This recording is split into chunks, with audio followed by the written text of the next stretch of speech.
જય શ્રી કૃષ્ણ. નમસ્કાર, પ્રણામ. ફરીથી એકવાર સ્વાગત છે મિત્રો તમારું એક નવા વિડીયોમાં. મિત્રો, આજના વિડીયોમાં આપણે એક એવી પારિવારિક કહાની સાંભળવાના છીએ કે જે ખૂબ જ જ્ઞાનવર્ધક અને પ્રેરણાદાયક કહાની છે.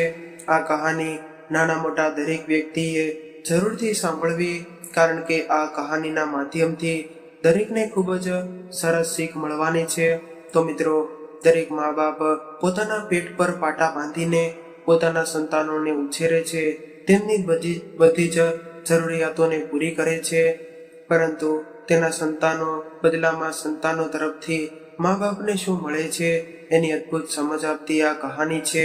તો મિત્રો, તમને વિનંતી છે કે આ વિડીયોના અંત સુધી જોડાયેલા રહેજો, અને વિડીયો પસંદ આવે તો લાઈક શેર કરજો. અને હજુ સુધી જો તમે અમારી આ ચેનલને સબસ્ક્રાઇબ ન કરી હોય તો અત્યારે જ સબસ્ક્રાઇબ કરી દેજો, જેથી અમારા આવનારા નવા વિડીયોની માહિતી તમારા સુધી સૌથી પહેલા પહોંચે. તથા કોમેન્ટ બોક્સમાં સાચી શ્રદ્ધાથી હર હર મહાદેવ જરૂરથી લખી દેજો, જેથી ભગવાન ભોલેનાથની કૃપા આપણા સૌ પર નિરંતર બની રહે. તો ચાલો મિત્રો, શરૂ કરીએ આજની કહાની. મિત્રો, અરવિંદભાઈ જે ઉચ્ચતર માધ્યમિક સ્કૂલના શિક્ષક હતા, તેનો સ્વભાવે શાંત અને પોતાના કામથી કામ રાખનારા એક સરળ માણસ હતા. પરંતુ તેના 50મી વર્ષે 25 વર્ષનું લીલાછમ બગીચા જેવું લગ્ન જીવન સંકેલીને એના ધર્મપત્ની અચાનક ટૂંકી માંદગીમાં અવસાન પામ્યા હતા. ત્યારે 22 વર્ષનો યુવક દીકરો અને હજુ તો હમણાં જ સાસરે વળાવેલી માસૂમ દીકરી આઘાતથી રડી રડીને સાવ અધમુવા થઈ ગયા હતા. અને પોતાને સાવ આમ એકલો મૂકીને ચણવા આવેલું પક્ષી ઉડી જાય એવી રીતે ઉડેલી પત્નીને મનોમન ખૂબ જ વઢિયા અને સાવ આમ ચતુરે વાય છે, અને હજુ તો કંઈ પણ કહેવાય કેમ બાકી છે. આ દીકરા સુમન આશાટુ સારી વહુ શોધવાનું અને પછી એના બાળકોને વાર્તા કહેવાનું, સાથે હિંચકે બેસીને ઝૂલવાનું, ચારધામની યાત્રા પર જવાનું અને છેક સુધી સાથે રહેવાની વાત થઈ. તે તો આમ જ તે સાવ અચાનક તું જઈ કેવી રીતે શકે છે અલી? એ તને જરાય પણ વિચાર દરિયે મને એકલો મૂકીને ચાલી ગઈ તારા વગર. હવે કેમ જીવીશ હું? આ બધા શોકમાંથી બહાર આવતા અરવિંદભાઈને મહિનાઓ વીતી ગયા. વહેલી સવારે ઘરના મંદિરમાં તાલબદ્ધ વાગતી ટંકોરીઓ સાથે તેમની પત્ની કુસુમબેન ના ભજનના મધુર સ્વરો સાંભળીને તેઓ જાગતા દૈનિક ક્રિયાઓ બતાવે ત્યારે સુધીમાં મન ગીતો, સ્વાદિષ્ટ નાસ્તો અને આ ચા તૈયાર હોય, અને સ્કૂલે જતી વેળાએ દરરોજ દરવાજા સુધી મૂકવા આવીને બપોરે જલ્દી આવજો એમ અચૂક કહેવાનું જ એક ઉત્તમ ગૃહિણીની તમામ વ્યાખ્યાઓ કુસુમબેન માટે અધૂરી ગણાય એવું એમનું વ્યક્તિત્વ હતું. ખૂબ જ સુખી કુટુંબ, પણ ન જાણે આજે કોની નજર લાગી ગઈ. એક હરિયો ભર્યો બગીચાનો સુકાઈને ઉજ્જડ બની જવા લાગ્યો હોય. આજે એ બગીચાની રખવાલ ચાલી ગઈ હતી, અને સવારમાંથી અનેક સૂચનો આવવા લાગ્યા. હજુ તો 50 વર્ષના છો, જુવાન ભલે ન કહેવાઓ, પણ જીવન સાથીની હવે તો સાચી જરૂર હોય છે. જીવનની છેલ્લી ઓવરો રમતી હોય તો સામો છેડો સાચવાવેલો હોવો જ જરૂરી છે, અને બીજા લગ્ન કરેલો કે છાડેલું મળી રહેશે.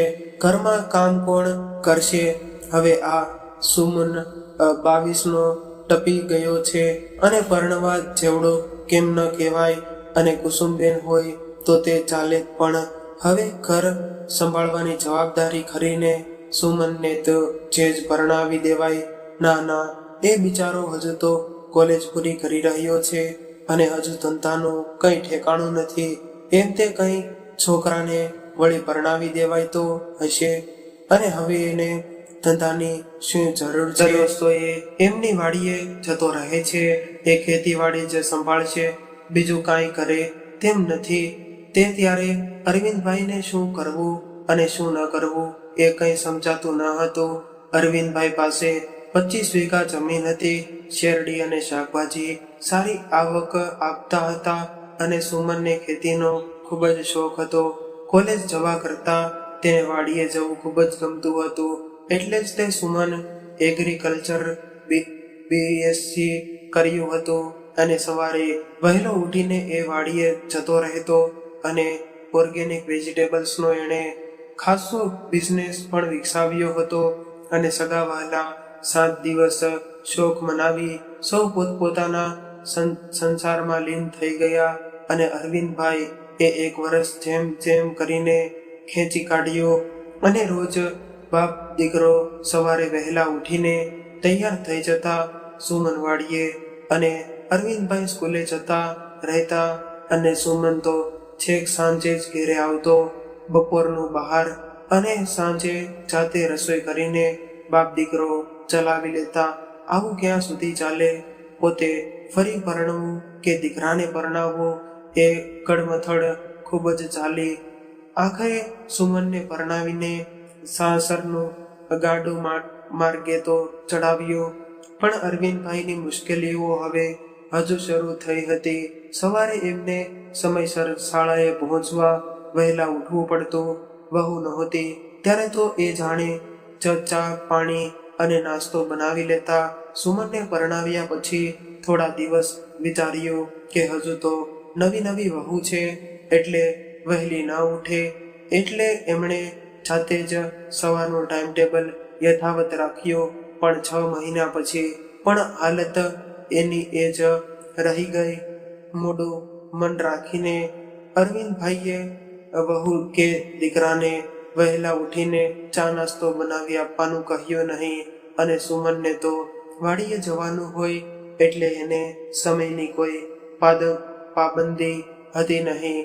એ નિરાતે 11 વાગ્યે જમીને ચાલ્યો જતો. છેક સાંજે 7 વાગ્યે ઘેર આવતો અને બપોરે અરવિંદભાઈને ઘેરે આવતા 1:30 વાગી જતો.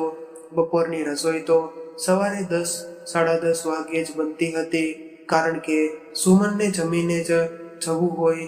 શરૂઆતમાં તો અરવિંદભાઈ આવે ત્યારે નૈના એમને ગરમા ગરમ રોટલી બનાવી આપતી અને દાળ શાક પણ ગરમ કરી આપતી. પણ એ માટે એને બપોરે ઉઠવું પડતું, કારણ કે સુમન જાય પછી એને ખાસ કંઈ કામ ન હતું એટલે એ જમીને સૂઈ જતી. અરવિંદભાઈને વહુની દયા આવી એટલે એમણે ગરમ રોટલી અને દાળ શાકનો આગ્રહ જતો કર્યો અને વહુ બેટાને નિરાંત કરી આપી. અને ઘરની એક ચાવી એમની પાસે પણ રહેતી હતી એટલે વહુને બારણું ખોલવાની પણ જરૂર ન પડે. અને અરવિંદભાઈ પોતાની ચાવીથી જ ઘર ખોલીને જાતે જ રસોડામાં જઈને ઢાંકેલી ઠંડી રસોઈ જમવા માટે બેસી જતા. અને અરવિંદભાઈને ભૂતકાળ સાંભળી આવતું.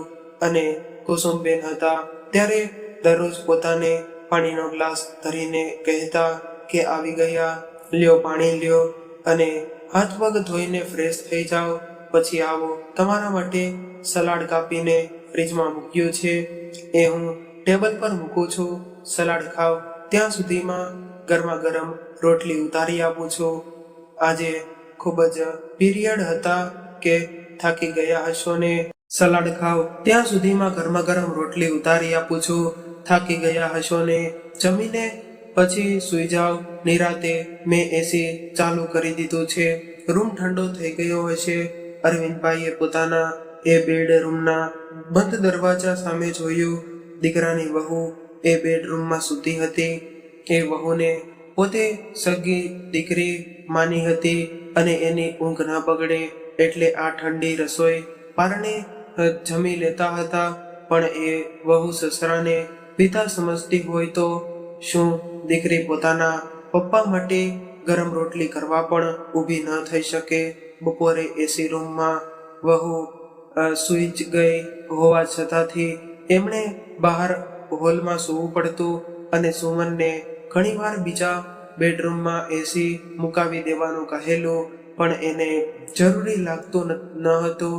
જમીને એમને થોડીવાર ટીવી જોવાની આદત હતી, પણ નૈનાની ઊંઘ બગડી એટલે એણે ટીવીનું રિમોટ સંતાડી દેવાનું શરૂ કરેલું પહેલી વાર જ્યારે એમને રિમોટ ન મળ્યો તે દિવસે સાંજે એમણે પૂછેલું કે બેટા રિમોટ ક્યાં ગયું ટીવીનું? તમે પણ શું પપ્પા બપોરના સમયે ટીવી ના જુઓ તો ચાલે, ઘડીક તો એ સૂઈ જતા હોય ત્યાં તમે ટીવી ચાલુ કરો છો, રાત્રે જોતા હોય તો કહીને સુમને બેડરૂમમાંથી રિમોટ લાવી આપ્યો અને જમીને થોડી વાર ન્યૂઝ જોવાનું શરૂ કરે છે.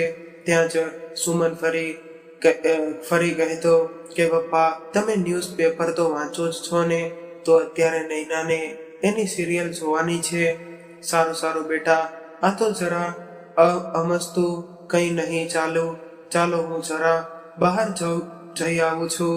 અને રિમોટ મૂકીને તેઓ બહાર જઈને સોસાયટીના ગાર્ડનમાં જઈને બેસતા અને કુસુમબેન હતા ત્યારે બંને સાથે ચાલવા જતા અને ચાલીને આવ્યા પછી 11 વાગ્યા સુધી સાથે જ ટીવી જોતા. કોઈ જૂનું પિક્ચર આવતું હોય તો વળી 12 પણ વાગી જતા હોય. રોકટોક નહોતું, સંપૂર્ણ આઝાદી અને પ્રેમ ભર્યું જીવન હતું. પણ હવે જીવન રથનું પૈડું તો હજુ નહીં અને બીજા પૈડાને પણ ફરવાની મનાઈ હતી. બપોરે એ ઉઠતા એટલે તરત જ કુસુમબેન એમની સેવામાં તત્પર રહેતા. ઉઠી ગયા, ઊંઘ આવી હતી કે ને બરાબર, લ્યો મોં ધોઈને આવો, હું ચા મૂકું છું.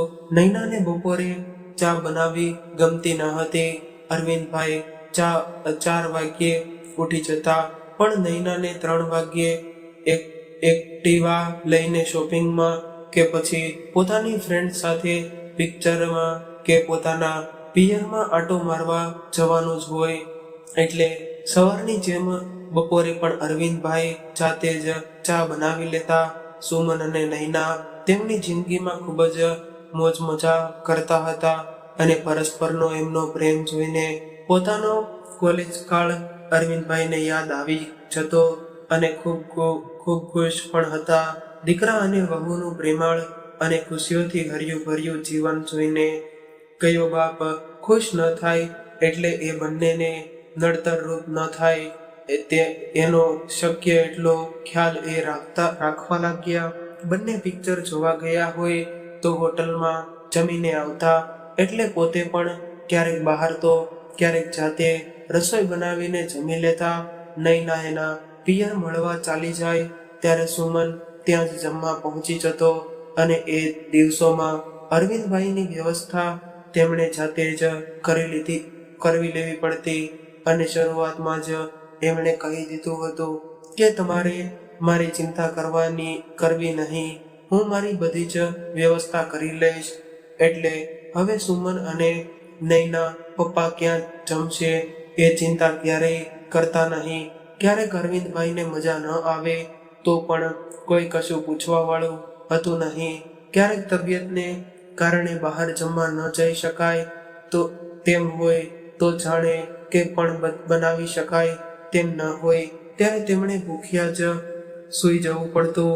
ક્યારેક એવું પણ બનતું કે સુમન અને નૈના બહાર ગયા હોય ત્યારે પડોશી ચંદુલાલ પણ પારણે પોતાને ત્યાં જમવાનું બોલાવી લેતો અને ક્યારેક આજુબાજુ વાળા કંઈક વાનગી બનાવતા હોય તો એ આપી જતા.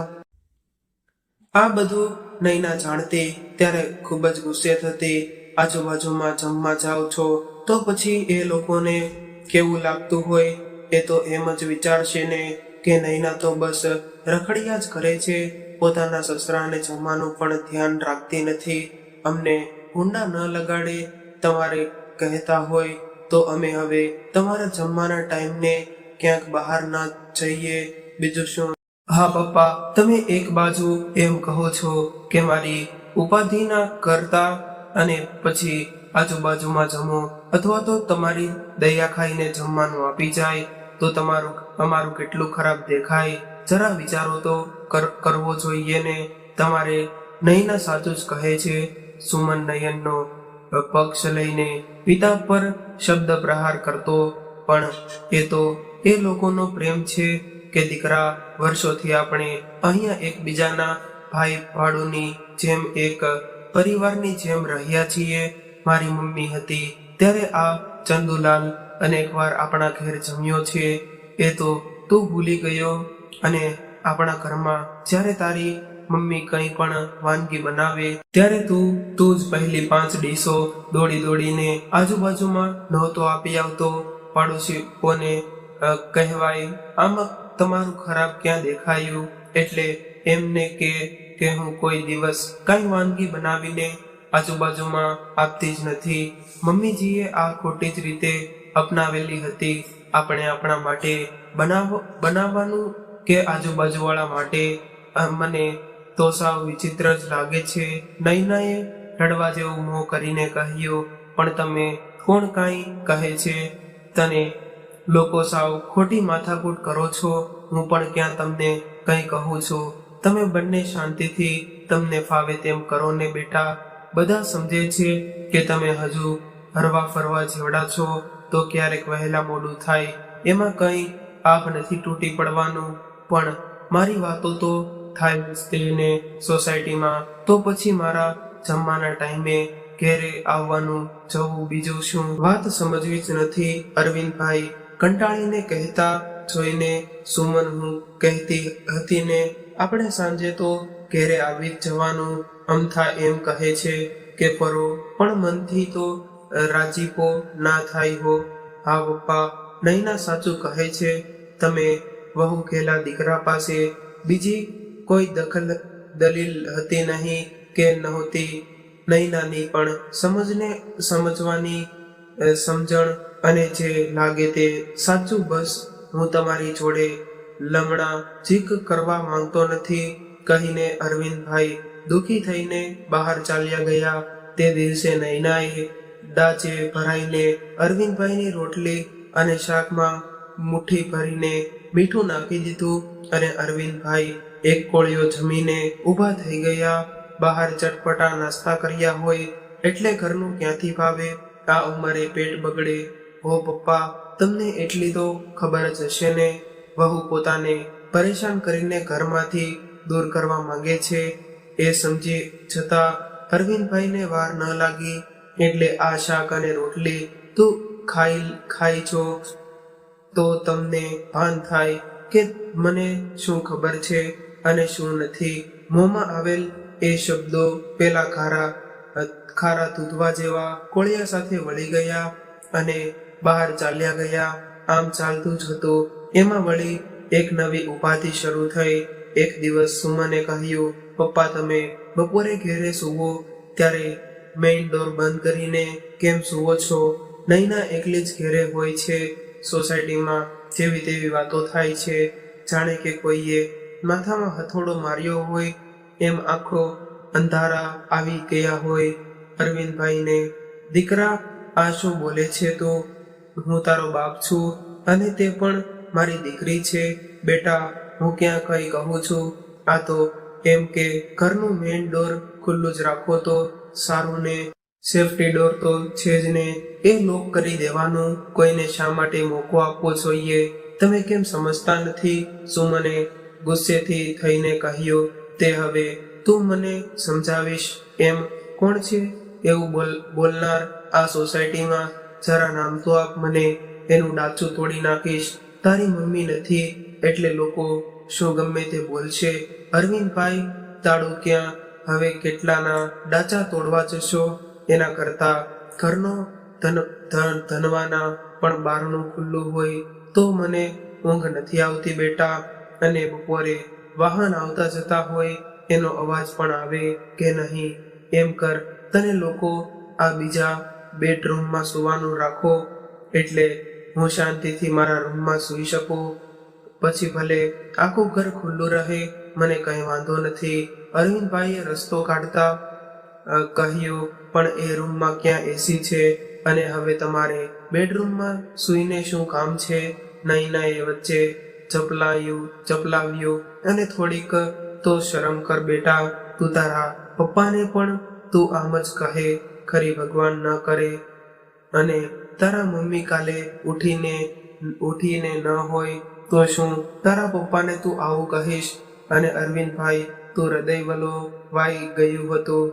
તે પોતે વસાયેલી દુનિયાને એ પોતાના જ દીકરાની વહુ દ્વારા લૂંટાઈ જઈને એ લાચાર વિધુરની આંખોમાં જળજળિયા આવી ગયા હતા. મારા પપ્પા મારી ભાભી એકલી ઘેર હોય તો 1 મિનિટ પણ ઘરમાં ન રહે, સમજ્યા? એ તમારી જેમ લપ ક્યારેય ન કરે. આ તો કેવું લાગે? નૈનાએ ફરીવાર ઘા કર્યો. શું એક બાપેની દીકરી સાથે એક ઘરમાં ન રહી શકે?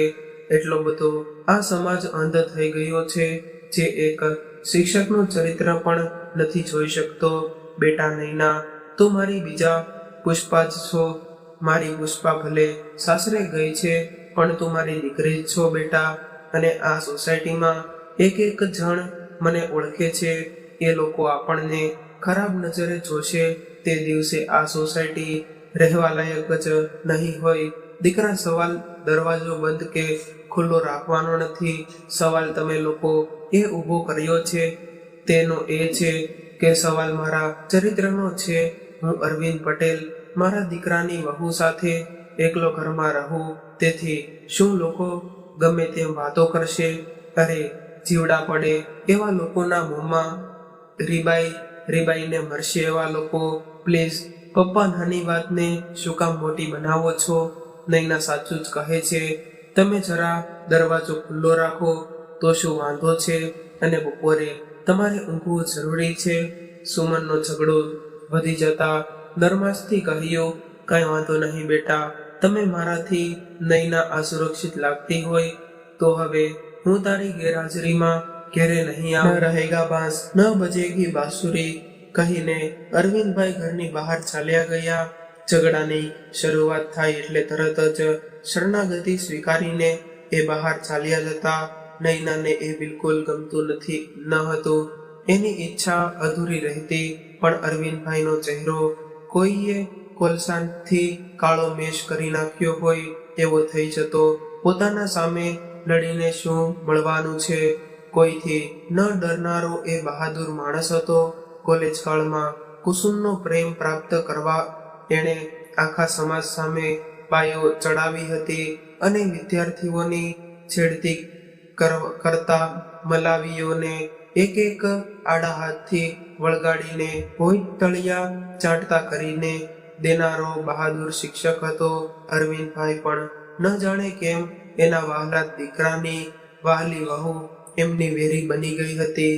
ત્યાર પછીના દિવસથી અરવિંદભાઈએ હોટલમાં કાયમ માટે એક રૂમ બુક કરાવી લીધો અને સ્કૂલથી છૂટીને બપોરે હોટલમાં જતા રહેતા અને મનપસંદ ડીશ ઓર્ડર કરતા અને જમીને ત્યાં જ સૂઈ જતા અને જાગીને એક બટન દબાવતા તો નોકર ચા સાથે હાજર થઈ જતો અને છેક સાંજે સુમન ઘેરે આવી જાય પછી તે ઘેરે જતા અને ચૂપચાપ જમીને બહાર ચાલ્યા જતા અને સોસાયટીમાં કે ક્યાંય બહાર બગીચામાં સમય પસાર કરીને રાત્રે 11 વાગ્યે પોતાની ચાવીથી ઘર ખોલીને હોલમાં જ સૂઈ જતા અને એમની પથારી ફેરવીને પણ નૈના વહુ હોલમાં એમની પથારી કરી આપતી અને નૈના આટલેથી અટકી ન હતી. એણે જ્યારે જાણ્યું કે પપ્પાએ બપોરની વ્યવસ્થા હોટલમાં કરી છે ત્યારે એણે ફરી ઝઘડો કર્યો. તમે હોટલમાં રહો છો એટલે બધા એમ કહે છે સુમને તમને કાઢી મૂક્યા છે. અમારી તો વાતો જ થાય છે તો હું શું કરું એ કહો. ઘેરે રહ્યો તો વાતો થાય અને ઘેરે ન રહું તોય વાતો થાય. તો મારે હવે ક્યાં રહેવું એ કહેશો? અરવિંદભાઈએ નૈનાને પૂછ્યું, અમે તમને ઘેરે રહેવાની ક્યાં ના પાડીએ છીએ? ખાલી ઘરનું મેઇન ડોર ખુલ્લું રાખવાનું કહ્યું. એમાં તો કેમ સમજતા નથી? સુમને ગુસ્સે થઈને કહ્યું, મારું એમ રાખો, બીજું શું? ફરી એકવાર દીકરા અને વહુની જીદ થઈ. 2 વર્ષ બીજા વીત્યા. એ દરમિયાન નૈના પ્રેગ્નેન્ટ થઈ પોતે દાદા બનવાના હતા. એ સાંભળીને હૈયામાં ઉર્મિઓનું ઝરણું ફૂટી નીકળ્યું અને નૈના પ્રત્યેની કડવાશે ઝરણાના નીરથી ધોવાઈ ગઈ અને એમના તમામ અત્યાચારો માફ કરીને વહુ પ્રત્યે વહાલ વરસાવવા લાગ્યા અને નૈનાના શ્રીમંતનો પ્રસંગ ખૂબ જ ધામધૂમથી ઉજવ્યો. આખરે દાદાના ખોળાનો ખુદનાર નાનકડો પુત્ર દીપુ આવી પહોંચ્યો. એને હિંચકો રમાડવો અને કાલી ભાષામાં એની સાથે વાતો કરવામાં એમનો સમય ક્યાં ચાલ્યો જતો એ પણ એમને ખબર રહેતી ન હતી. પણ એ સુખ લાંબુ ચાલ્યું નહીં. એકવાર અરવિંદભાઈને ખૂબ જ તાવ આવ્યો અને શરદી થઈ ગઈ. એ બીમારીનો ચેપ ન લાગે એટલે નૈનાએ દીપુને એમની પાસે રાખવાની દેવાનું બંધ કરી દીધું અને અરવિંદભાઈની તબિયત સુધરી ગયા પછી પણ એમણે દીપુને મળતો ન હતો. ક્યારેક એમને તેડી લીધો હોય ત્યારે અરવિંદભાઈ ઉધરસ ખાય કે છીંક ખાય એટલે તરત જ નૈના એમની પાસેથી દીપુને આંચકી લેતી. લાવો એને મારી પાસે, તમે એને તમારો ચેપ લગાડશો અને ત્યારબાદ દીપુ અરવિંદભાઈનો હેવાયો ન થઈ જાય એ માટે નૈનાએ ખાસ ધ્યાન રાખ્યું. ઘડીક પણ એ દીપુને રેડો ન મૂકી દેતી નહીં અને અરવિંદભાઈ સ્કૂલેથી આવે ત્યારે સોડાવી દેતી અને સાંજે એને લઈને બહાર પાર્કમાં જતી રહેતી. જે બાળક દાદાની લાડકી બનવાનું હતું એને તેડીને રમાડવાનું સુખ પણ નૈનાને આબાદ કરી છીનવી લીધું અને હવે અરવિંદભાઈની સહન શક્તિએ જવાબ આપી દીધો હતો. એક સહારાથી આશા ઉપર પણ પાણી ફરી વળ્યું હતું. એમની કુસુમ એમને ખૂબ જ યાદ આવતી અને આજ એ જીવતી હોત તો પોતે કેટલા સુખી હોત એમ વિચારીને એ ખૂબ જ દુઃખી થઈ ગયા હતા. કુસુમબેનની યાદો સિવાય બીજું કોઈ પણ બાબતમાં એમને દિલને ઠંડક આપી નહોતી શકતા અને ક્યારેય માથું દુખતું હોય તો એ ઠંડુ રાળ તેલ માથામાં માલિશ કરી આપતી. તાવ આવ્યો હોય ત્યારે તે માથે ભીના પોતા મૂકીને તાવને ઉતરવા મજબૂર કરતી અને ધરાર ડોક્ટર પાસે લઈ જતી અને છાતીમાં ક્યારેક દુખાવાની ફરિયાદ કરી હોય તો તે કાર્ડિયોગ્રામ કરાવવા વગર એમને ચેન પડતું નહીં કેટલો પ્રેમ કરતી હતી અને આમ દગો દઈને ચાલી ગઈ.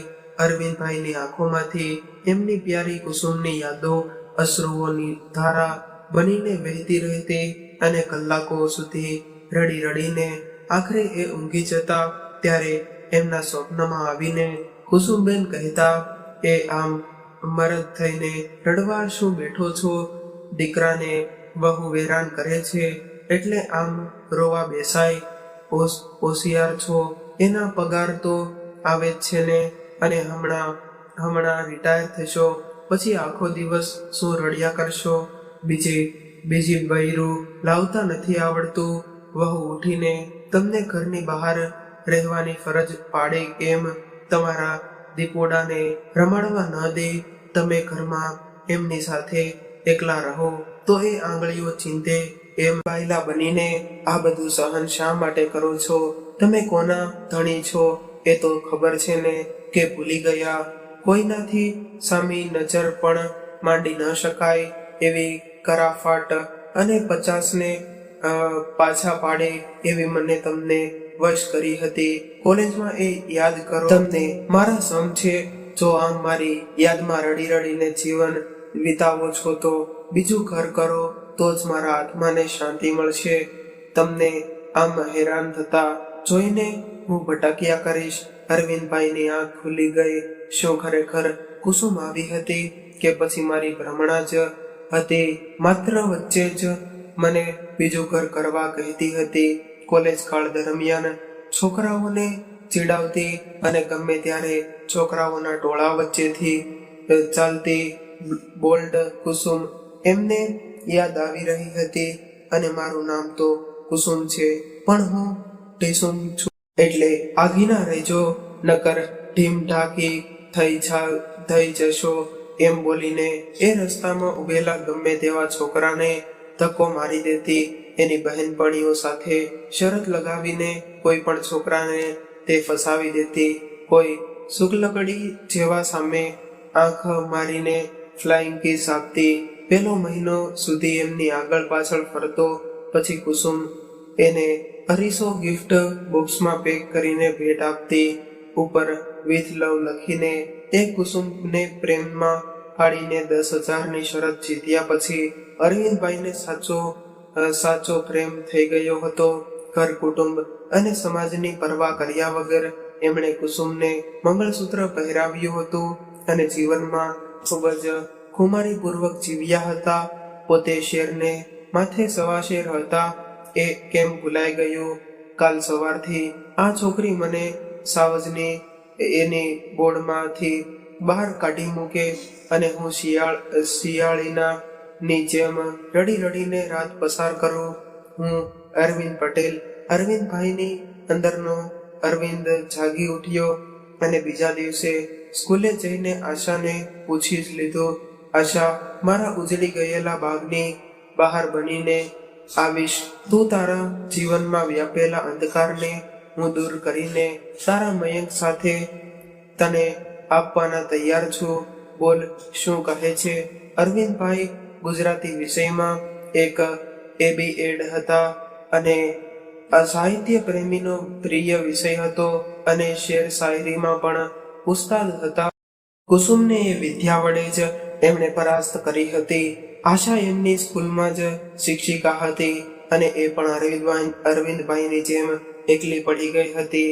એના પતિનું માર્ગ અકસ્માતમાં મૃત્યુ થયા પછી એણે આ સ્કૂલ જોઈન્ટ કરી હતી અને 15 વર્ષનો એક દીકરો મયંક 10મા ધોરણમાં આ જ શાળામાં ભણતો હતો. અરવિંદભાઈની પત્ની કુસુમબેનના અવસાન પછી શાળાના આચાર્ય સાહેબે એકવાર આશાની વાત એમના કાને નાખી હતી. એ બિચારી એકલવાયુ જીવન જીવતી હતી અને સમાજના મેલી નજરવાળા લોકો એની પાછળ ફરતા રહેતા. ઘણીવાર એની છેડતી થતી. શાળાના જ અમુક શિક્ષકો પણ આશાને જોઈને લાલ ટપકતા અને આશા આ બધું મૂંગે મોયે સહન કરતી. કોઈને ક્યારેય ફરિયાદ કરતી નહીં, કારણ કે જ્યાં ફરિયાદ કરવા જાય ત્યાં જ એના માટે ચાળ બિછાવવામાં આવતી. એમાં કડતા અનુભવો પછી કાંટાળી વાળમાં શરીર સંકોચીને એ ચાલતા શીખી ગઈ હતી. ક્યારેક કોઈ નાનો મોટો ઉજળતો એના મન અને શરીરને લોહી કાઢતો, પણ તોય એ હરખ સુદ્ધા ઉચ્ચારતી નહીં અને એનો મયંક ભણવામાં ખૂબ જ હોશિયાર હતો. એની ઉજ્જવળ કારકિર્દીનું ઘડતર જ એના જીવનનું એકમાત્ર લક્ષ્ય હતું. એની ઉંમર હજુ તો માંડ 40 વર્ષ હતી, પણ દેખાવમાં એ 30 વર્ષની જ લાગતી. એટલે જ તે એ આશાની આશા આવા લોકો સેવતા અને આચાર્ય સાહેબને આ બધો જ ખ્યાલ હતો. અરવિંદભાઈ જેવો સજ્જન માણસ જો આશાને અપનાવી લે તો એના જીવન ફરતે અભેદ કિલ્લો રચાઈ જાય અને અરવિંદભાઈને પણ સહારો મળી રહે. બે અટવાઈ ગયેલી જિંદગીઓને એકબીજાનો સહારો મળી જાય એમ તેઓ ઈચ્છતા હતા. પણ અરવિંદભાઈએ તેમના દીકરાને પરણાવીને પોતાનો માર્ગ કરી લીધો હતો.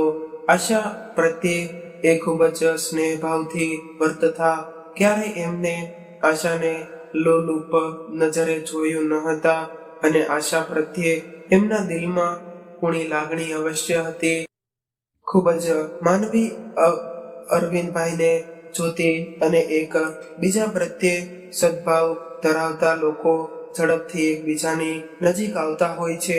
ઘરમાં થઈ રહેલા વહુના ગેરવર્તનની વાતો ક્યારેય તેઓ આશા સાથે શેર કરતા અને આશા શાંતિથી તેમને સાંભળતી અને સાથે હોવા છતાં એકલા હોવાની આ સ્થિતિ એમનાથી સહેવાતી ન હતી અને આઠે પહોર આનંદમાં રહેતો જીવ હવે સાવ ઉદાસ અને મૂળલેસ રહેવા લાગ્યો હતો. એ જોઈને આશાને અરવિંદભાઈએ પ્રત્યે ખૂબ જ સહાનુભૂતિ પ્રગટી હતી અને એ સહાનુભૂતિએ ધીમે ધીમે પ્રેમનું સ્વરૂપ લેવા માંડ્યું હતું.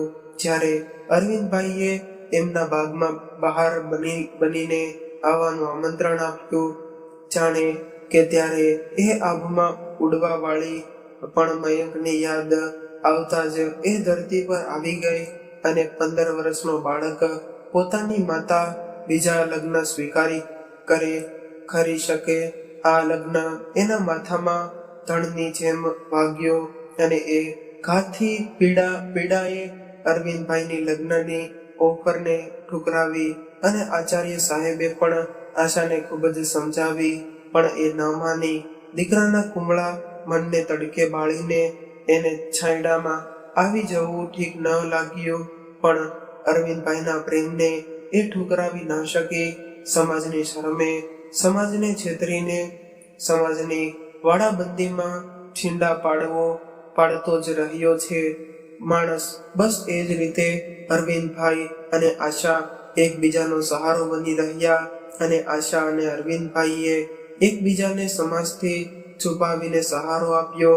એ સહારાના સહારે બીજા 10 વર્ષ એમણે ખેંચી કાઢ્યા, અને એ દરમિયાન અરવિંદભાઈ નિવૃત્ત થઈ ગયા અને એમનો લાડકો દીપુ પણ મોટો થઈ ગયો. છતાં નૈનાનો ત્રાસ અવિરત વધતો રહ્યો, અને જમીન અને મકાન વગેરે મિલકત નૈનાએ પોતાના નામ પર કરીને અરવિંદભાઈને ધક્કો મારવાનો કાસસો પણ મીઠું મીઠું બોલીને રચી જોયો. પણ જમાનાના ખાલિદ અરવિંદભાઈ એની આ ચાલ તરત જ સમજી ગયા. આશા સાથેના સંબંધો વિશે એ ક્યારથી જાણી લાવી, અને એ બાબતને લઈને અરવિંદભાઈને પજવામાં કંઈ બાકી રાખ્યું નહીં. પણ એ બધા જ હુમલાઓ સામે એ અડગ રહી શક્યા, કારણ કે આશાના પ્રેમનો સહારો એમને જીવવાનું બળ પૂરું પાડી રહ્યો હતો. મયંક MBBS થઈને NRI છોકરી સાથે મેરેજ કરીને અમેરિકા ચાલ્યો ગયો. ત્યાં સુધી બંને આશા અને અરવિંદભાઈ એકબીજાના સાચા મિત્રો બની રહ્યા, અને મયંકની કારકિર્દીનો રસ્તો એમણે એમના પિતા બનીને બનાવી આપ્યો. અને અમેરિકા જઈ વેળાએ મયંક આશા અને અરવિંદભાઈને સજોડે પગે લાગ્યો, અને અરવિંદભાઈને કાનમાં કહ્યું, અંકલ, મારી મમ્મીને હવે સાચવી લેજો. તમારે હવે સમાજથી છુપાડીને રહેવાની કોઈ જરૂર નથી. તમને ડેકી કરીને મેં સ્વીકારી